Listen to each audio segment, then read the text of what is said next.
Harry Potter and the Philosopher's Stone. Chapter 1. The Boy Who Lived.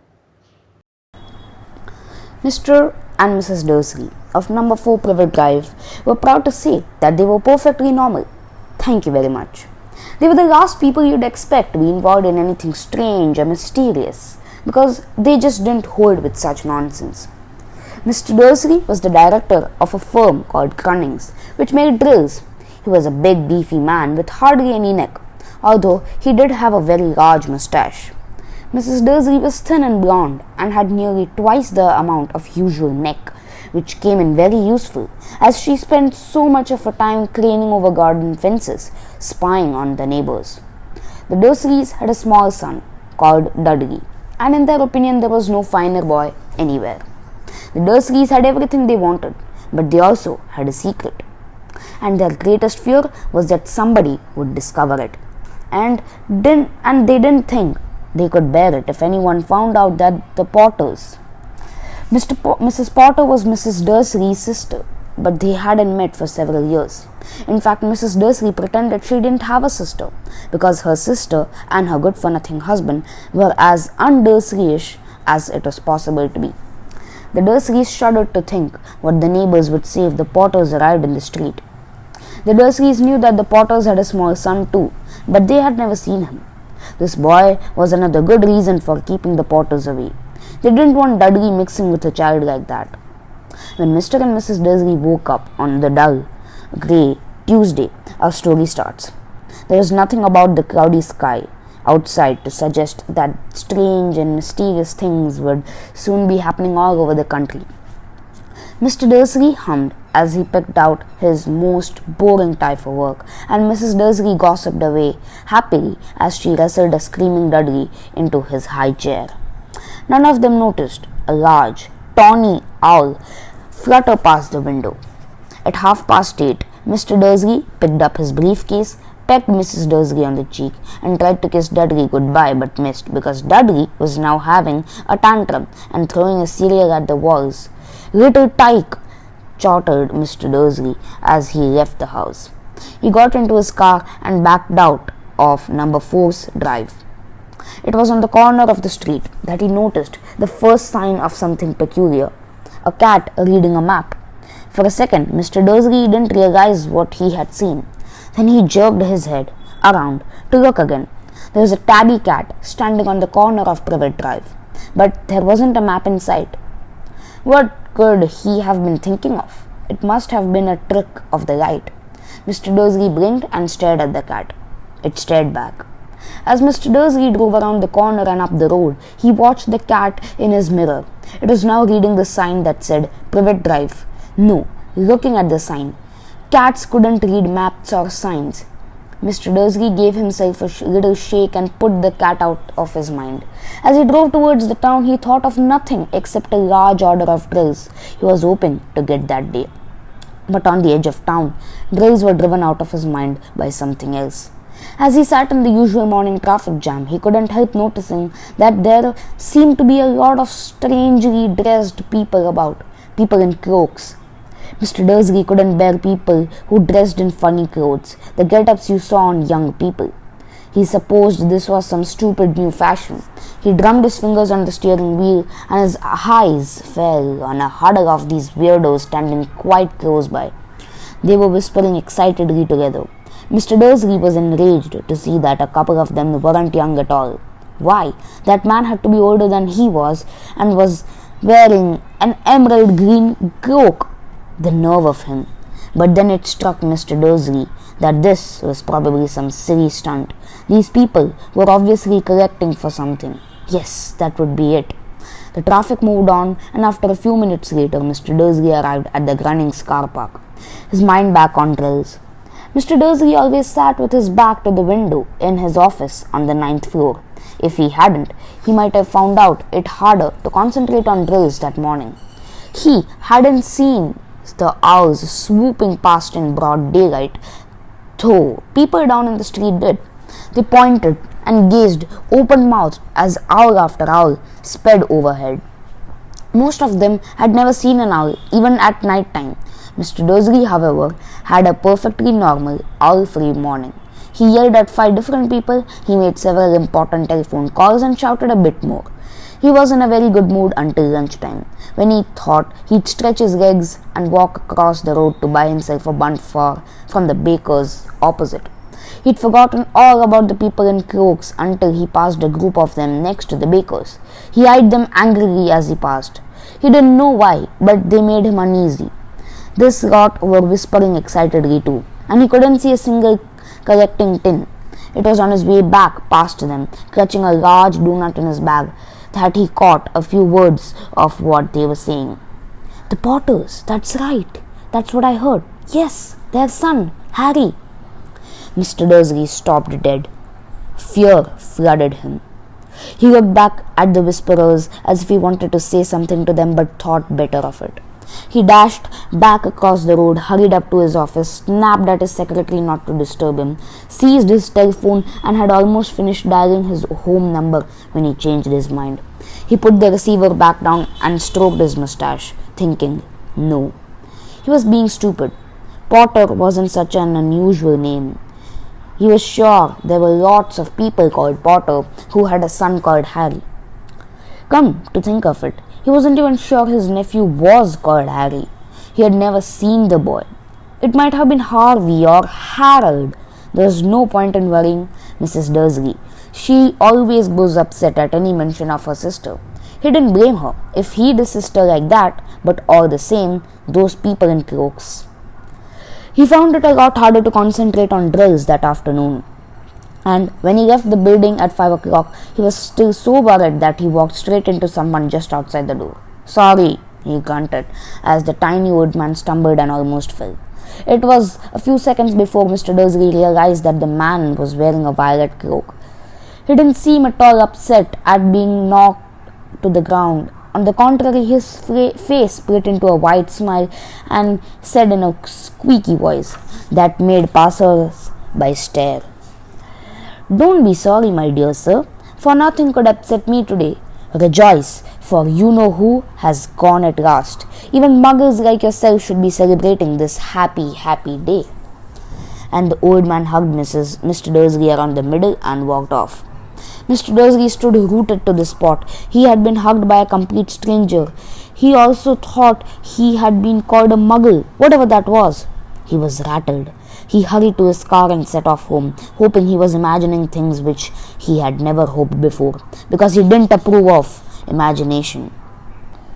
As he pulled into the driveway of number 4, the first thing he saw, and it didn't improve his mood, was the tabby cat he'd spotted that morning. It was now sitting on his garden wall. He was sure it was the same one. It had the same markings around its eyes. Shoo! Said Mr. Dursley loudly. The cat didn't move. It just gave him a stern look. Was this normal cat behavior? Mr. Dursley wondered. Trying to pull himself together, he let himself into the house. He was still determined not to mention anything to his wife. Mrs. Dursley had had a nice day. Normal day. She told him over dinner all about Mrs. Next Door's problems with her daughter and how Dudley had learnt a new word, shan't. Mr. Dursley tried to act normally. When Dudley had been put to bed, he went into the living room in time to catch the last report on the evening news. And finally, bird watchers everywhere have reported that the nation's owls have been behaving very unusually today. Although owls normally hunt at night, they are hardly ever seen in daylight. There have been hundreds of sightings of these birds flying in every direction since sunrise. Experts are unable to explain why the owls have suddenly changed their sleeping pattern. The newsreader allowed himself a grin. Most mysterious. And now over to Jim McGuffin with the weather.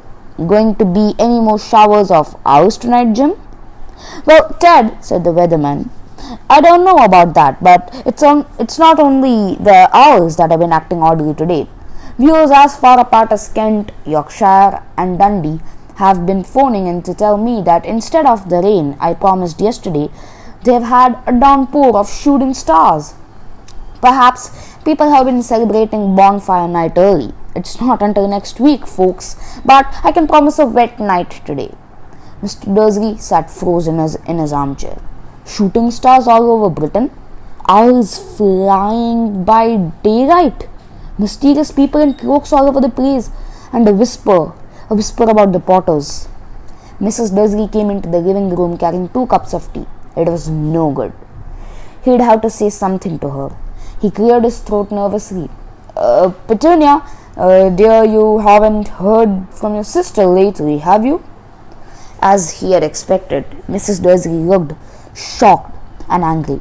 After all, they normally pretended she didn't have a sister. No, she said sharply. Why? Funny stuff on the news, Mr. Dursley mumbled. Owls, shooting stars, and there were a lot of funny looking people in town today. So? Snapped Mrs. Dursley. Oh, I just thought maybe it was something to do with, her a lot. Mrs. Dursley sipped her tea through her pursed lips. Mr. Dursley wondered whether he dared tell her he'd heard the name Potter. He decided he didn't dare. Instead, he said as casually as he could, Their son, he'd be about Dudley's age now, wouldn't he? I suppose so, said Mrs. Dursley stiffly. What's his name again? Howard, isn't it? Harry, nasty common name, if you ask me. Oh, yes, said Mr. Dursley, his heart sinking horribly. Yes, I quite agree. He didn't say another word on the subject as they went upstairs to bed. While Mrs. Dursley was in the bathroom, Mr. Dursley crept to the bedroom window and peered down into the front garden. The cat was still there. It was staring down Privet Drive, as though it was waiting for something. Was he imagining things? Could all this have been anything to do with the Potters? If it did, if it got out that they were related to a pair of, well, he didn't think he could bear it. The Dursleys got into bed. Mrs. Dursley fell asleep quickly, but Mr. Dursley lay awake, turning it all over in his mind.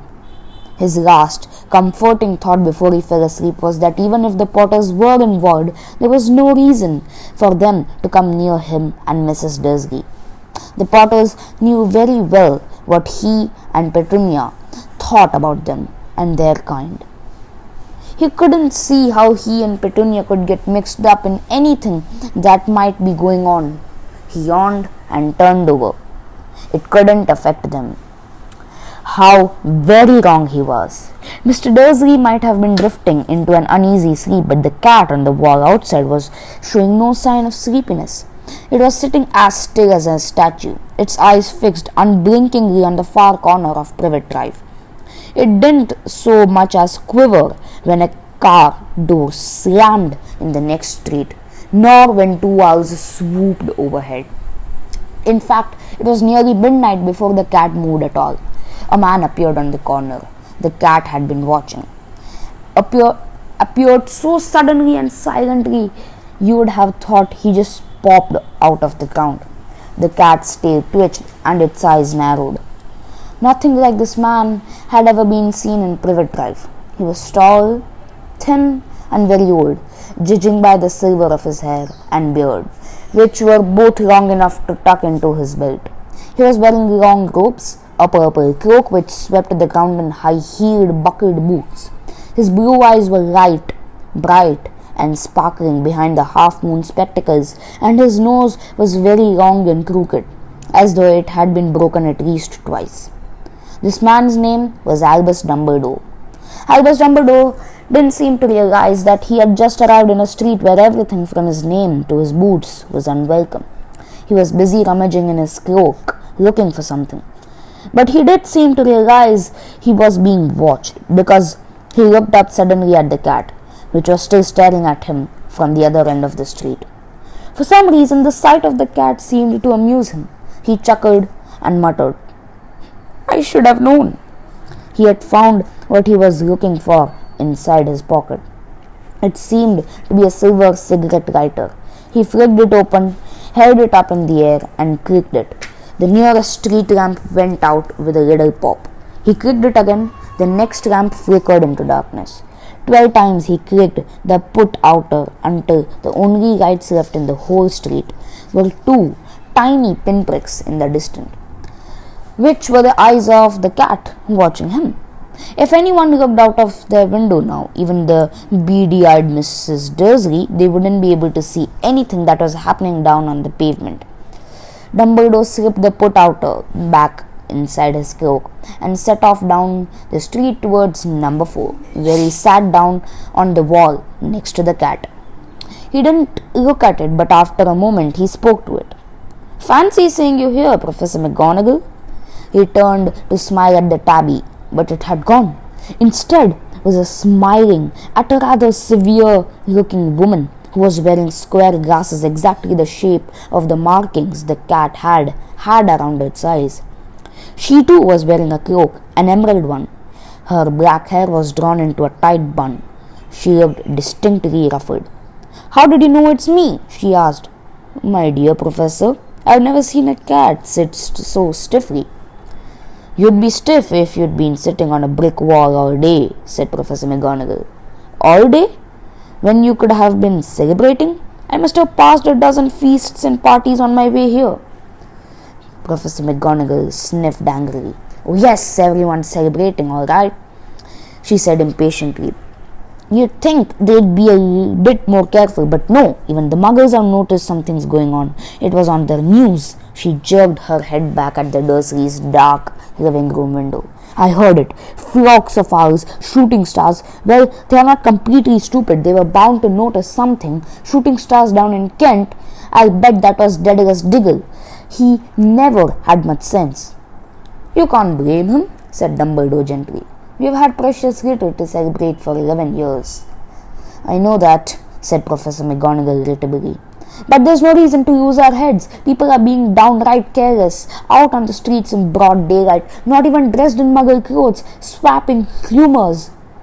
She threw a sharp, sideways glance at Dumbledore here, as though hoping he was going to tell her something. But he didn't, so she went on. "A fine thing it would be if on the very day you-know-who seems to have disappeared at last, the muggles found out about us all. I suppose he really has gone, Dumbledore?" "It certainly seems so," said Dumbledore. "We have much to be thankful for. Would you care for a sherbet lemon?" "A what?" "A sherbet lemon. They are a kind of muggle sweet I'm rather fond of." "No, thank you," said Professor McGonagall coldly, as though she didn't think this was the moment for sherbet lemons. "As I say, even if you know who has gone, my dear Professor, surely a sensible person like you can call by his name. All this you-know-who nonsense. For 11 years I have been trying to persuade people to call him by his proper name, Voldemort." Professor McGonagall flinched, but Dumbledore, who was unsticking 2 sherbet lemons, seemed not to notice. "It all gets so confusing if we keep saying you-know-who. I have never seen any reason to be frightened of saying Voldemort's name." "I know you haven't," said Professor McGonagall, sounding half exasperated, half admiring. "But you're different. Everyone knows you're the only one you know." "Oh, all right. Voldemort was frightened of." "You flatter me," said Dumbledore calmly. "Voldemort had powers I will never have. Only because you are too, noble to use them. It's lucky it's dark. I haven't blushed so much since Madame Pomfrey told me she liked my new earmuffs." Professor McGonagall shot a sharp look at Dumbledore and said, "The owls are nothing to the rumours that are flying around. You know what everyone's saying about why he's disappeared, about what finally stopped him." It seemed that Professor McGonagall had reached the point she was most anxious to discuss. The real reason she had been waiting on a cold hard wall all day, for neither as a cat nor as a woman had she fixed Dumbledore with such a piercing stare as she did now. It was plain that whatever everyone was saying, she was not going to believe it until Dumbledore told her it was true. Dumbledore was, however, choosing another sherbet lemon and did not answer. "What they are saying," she pressed on, "is that last night Voldemort turned up in Godric's Hollow. He went to find the Potters. The rumor is that Lily and James Potter that they're dead." Dumbledore bowed his head. Professor McGonagall gasped. "Lily and James, I can't believe it. I didn't want to believe it. Oh, Albus, Dumbledore reached out and patted her on the shoulder. I know, he said heavily. Professor McGonagall's voice trembled as she went on. That's not all. They're saying he tried to kill the Potter's son, Harry, but he couldn't. He couldn't kill that little boy. No one knows why or how, but they're saying that when he couldn't kill Harry Potter, Voldemort's power somehow broke, and that's why he's gone. Dumbledore nodded glumly. It's true? Faltered Professor McGonagall. After all he's done, or the people he's killed, he couldn't kill a little boy? It's just astounding of all the things to stop him. But how in the name of heaven did Harry survive? We can only guess, said Dumbledore. We may never know. Professor McGonagall pulled out a lace handkerchief and dabbed at her eyes beneath her spectacles. Dumbledore gave a great sniff as he took a golden watch from his pocket and examined it. It was a very old watch. It had 12 hands but no numbers. Instead, little planets were moving around the edge. It must have made sense to Dumbledore, though, because he put it back in his pocket and said, Hagrid's late. I suppose it was he who told you I'd be here, by the way. Yes, said Professor McGonagall. And I don't suppose you're going to tell me why you're here, of all places.